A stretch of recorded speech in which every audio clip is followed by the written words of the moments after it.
The only way how I can describe the city is wow. Yeah, he said it like 20 times now. Because look, there's like Louvre, there's the rainbow, there's Seine.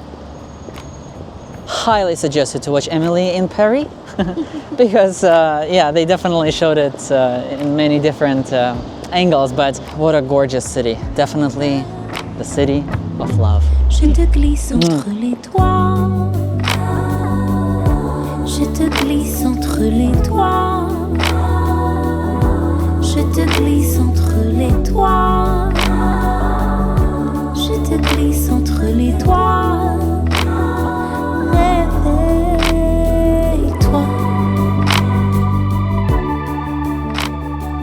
This is our first outing from our hotel besides having a dinner. So we came to Louvre. It's 2 p.m. Our reservation is at 2 p.m. and we kind of have no idea where to even go. There's so many lines. It's October and yet it's absolutely packed. I think it's there. Look, there's another line. We had to join this line that is outside of the pyramid. He said the cone. I said the cone, yeah. There's a lot of lines, lots of people, but everything is moving pretty fast. I think it's a good idea to buy tickets in advance so that you don't have to buy them somewhere here, because this place is surprisingly very popular. But first impression is that it's breathtaking when you get onto the square and seeing how much detail there is in all of these buildings and whatnot. And the weather is actually good. Yeah, at least it's not raining. Super lucky. Yesterday was pouring, and today's like sunny and partly cloudy, but that's fine. Pretty warmish. Yeah, it's okay. Yeah. Okay, first things first. We are in our coats. And it's getting pretty hot in here. And this area is provided free of charge where we can just leave our stuff, lock it. Yeah, it's free of charge. Really? Yeah, we can leave our coats in here and then explore the museum. Pretty nice. It's the cloakroom at the Louvre. Locked? Nice. Okay, let's get out of here because it's super hot in here. Now that we left our bags, next step before we explore the museum is getting something to drink. There's Starbucks in here, which is very weird, having Starbucks inside of the Louvre. Let's see if we can get something to drink, maybe some water. Look at my pretty wife in pure French ordering caramel macchiato and probably a cappuccino for her at Starbucks inside of Louvre. One thing though, what I like about French is that they can never go wrong with my name. Because I just say, Elina. There we go, that's me. 12 seconds later. Look who's back. Elina?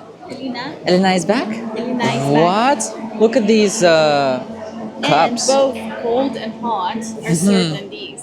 Similar. In paper, not plastic. You know what's nice? No plastic. Yeah? Cheers.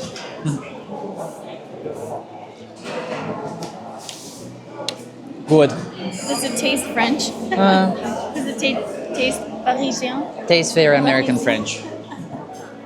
Something to know is that when you actually want to enter the museum, there is a ticket check area and no drinks or any food is allowed. So that's why we're trying to chug our coffees in here right now so that we go into the actual museum without any drinks on us, which actually does make sense.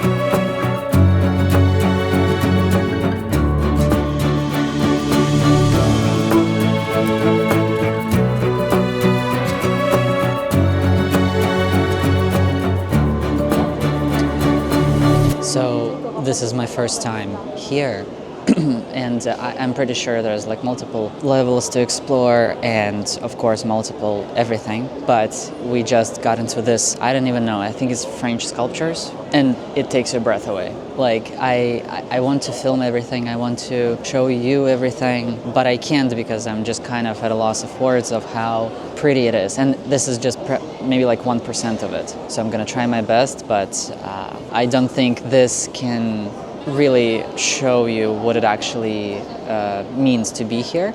You have to visit this place. We're gonna keep exploring and see where Mona Lisa is, but it's breathtaking.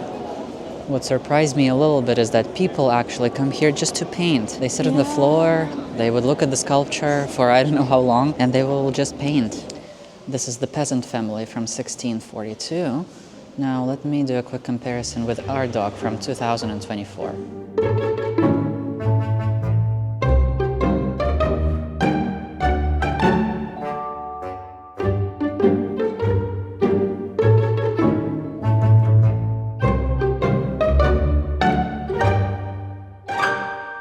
I wonder, where is Mona Lisa? Is it Elena Mona or Mona Lisa? Hands down, this is the most beautiful room I have ever been to. I stood here for just a minute just to kind of catch my breath, I would say, because it's difficult to describe how pretty all of this is, and I just can't. Now we're entering another room on our way to Mona Lisa and another breathtaking room. I'm gonna keep saying this throughout this whole video. How are you feeling so far? It's insane. I don't know if you feel the same, but it feels like my cup is being filled. Actually, it's a good way to put it, yeah. Right? It's like it replenishes you. It feels so fulfilling. Mm-hmm. Even though we've been here for 3.5 hours. Already? We probably stopped maybe 2 times max, just for like 5 minutes to sit down. The rest of the time we just walked. I feel that I'm getting tired, but at the same time, it's not like I want to keep on going. Yeah. We also haven't eaten anything today, so I think that doesn't quite help. And I think that's her.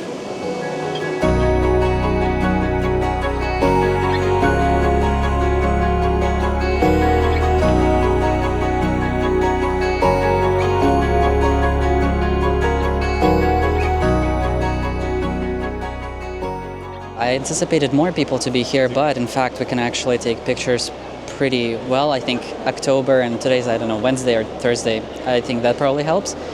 First impressions of Mona Lisa. It's small, right? It's so tiny. It is pretty small, and it looks normal. I don't know how to describe it. It's a normal painting. People would literally like butcher you in the comments. Probably. And here are a few interesting facts about Mona Lisa. For example, the lower part of the landscape of the painting is incomplete, so Leonardo never finished the painting. He took it with him everywhere he went, and until about 1516, when he went to his final trip to France at the invitation of King Francois I. The king bought the painting, and it was entered into the French royal collection. It seems like the Louvre is closing. The Louvre is closing right this way. Thank you. So Mona Lisa is going to sleep. I wanted to see the picture. Grabbed our coats and everything. An advice from me is come here at 9 a.m., have a decent breakfast, and spend all day here, at least one whole day until 6 p.m.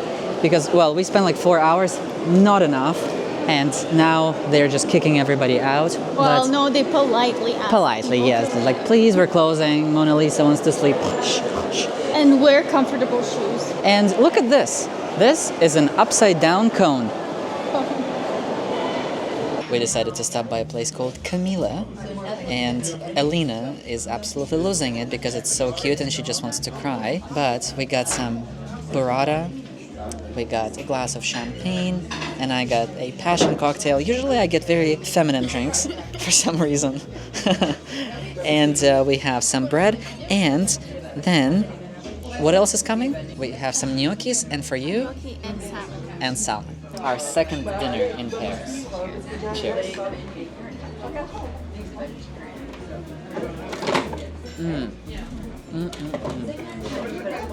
Chic.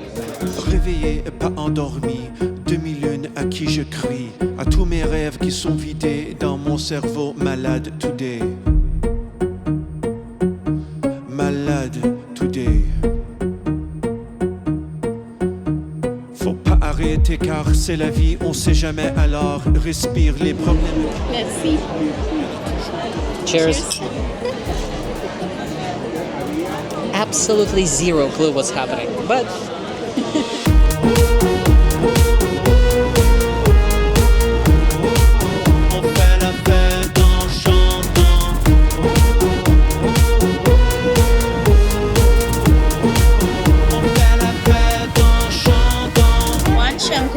later. One champagne later. And one Moulin Rouge show later. Only French people can come up with something like this. You have to come. It's an experience. It's an experience. I feel like you have to. You don't have to, but like it's one of the things that you should see at least once in your life, and don't tell your parents. It's incredibly weird, but also lots of elements from like a circus.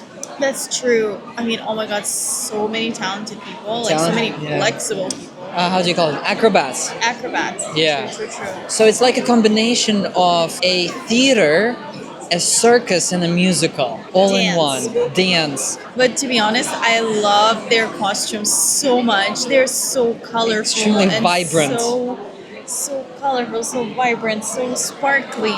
I'm like, can I have one, Lots of please? pink, purple, red, green. Lots of. It's like literally a feast for your eyes. You don't know where to look at. Now we gotta get back to our hotel room. Now we gotta figure out how we get home. A few minutes later. A quick situation update. We are on the most packed bus in the world, trying to get back to our hotel. We are even more packed now. It's been a couple of stops, and we need to ride like 17 stops. Well, French people are very fun and nice. That's what I noticed. We are at stop.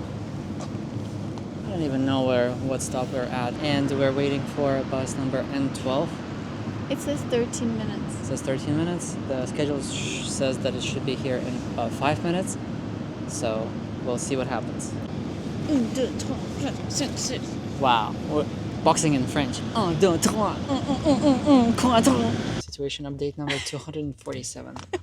We took an Uber. This is the first Uber in Europe.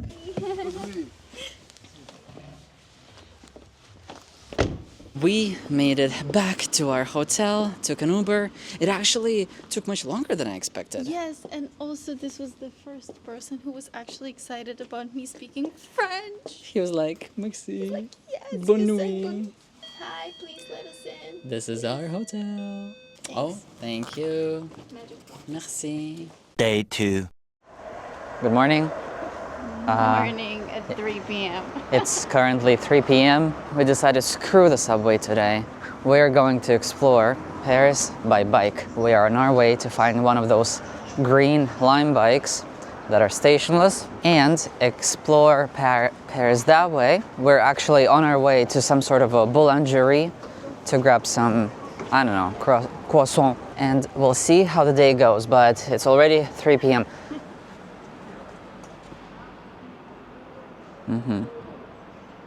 Okay, vehicle not available, but it's right here, Tuntun. Wait, is it the only? Wait, there's another QR. Yeah. Yeah, that works. That worked? So, what's next? Ready? 3, 2, 1. Okay. Thanks. Let me just. All right.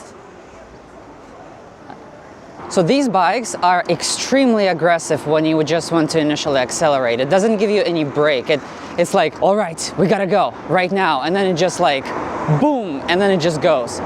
But what's cool about them is that they keep the speed constant. So if you are at a certain speed, it's like, okay, I'm gonna keep it. So I think that's why it's so heavy and so bulky, because they're not just electrically assisted, they are actually like electric. They help you to keep the speed going. You paid €7.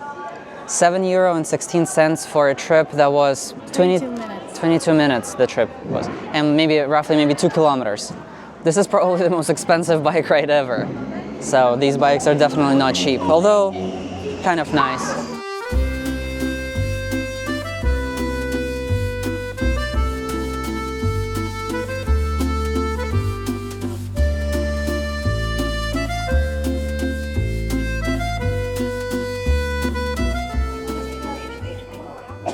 Oh, what did you order? I got croque poulet, Croque poulet, a cappuccino, a cappuccino, a croissant, a croissant, espresso. espresso. Oh, you're so French. Had some croquettes, had some croissants, but coffee was not good. So we are hunting for some better coffee because it seems like everything we do on this trip is just like drinking cappuccinos. Luckily, finding cappuccino in Paris was not very difficult. And I think I should just call this video 2 cappuccinos.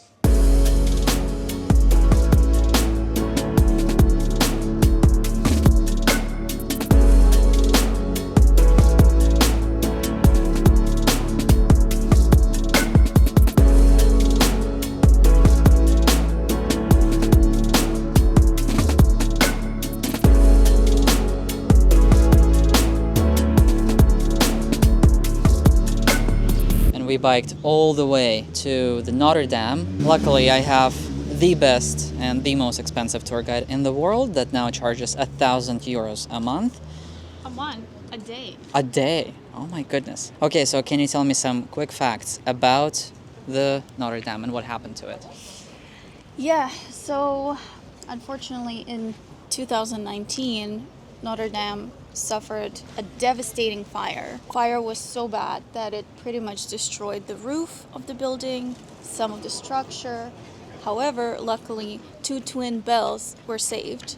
Some artifacts, some religious artwork was also saved. So currently, it's in its final stages of finishing the reconstruction. They're aiming to open it to the public in December of this year, 2024. We're unfortunately 2 months short to see it, but this is a big deal for French, for the entire world pretty much, and people from all over the world. The government itself, donors pulled funds to bring it back to life.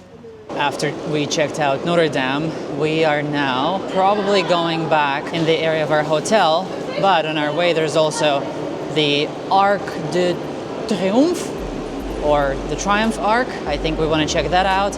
And then definitely the Eiffel Tower. And then we'll see, probably it's going to be the end of the day, and then we'll need to start packing for our trip to Barcelona.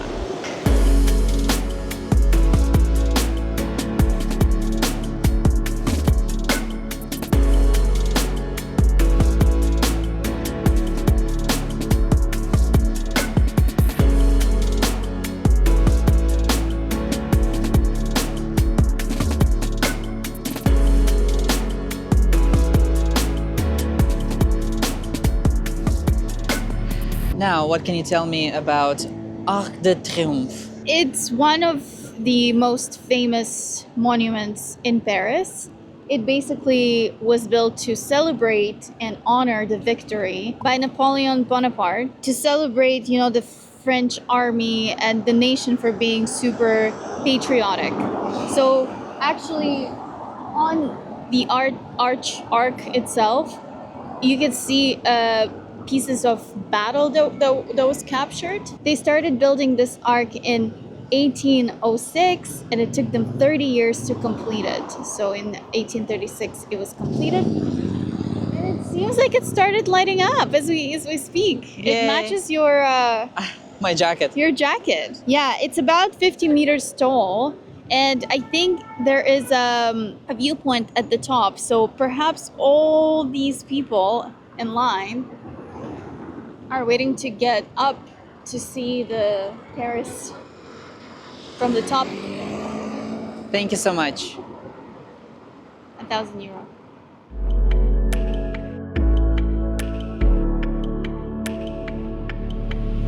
So tell me, what is the Eiffel Tower all about? So Eiffel Tower, interestingly, was designed by the engineer called Gustave Eiffel in 1889. So this thing has been here, around for a while. The interesting part about it is that it was supposed to be a temporary structure. Interesting. But it became so popular that they just decided to keep it. It was basically built to commemorate the centennial of the French Revolution. Do you see like the pattern there? Just celebrating stuff? Yeah. And in order to celebrate, they used to just build stuff.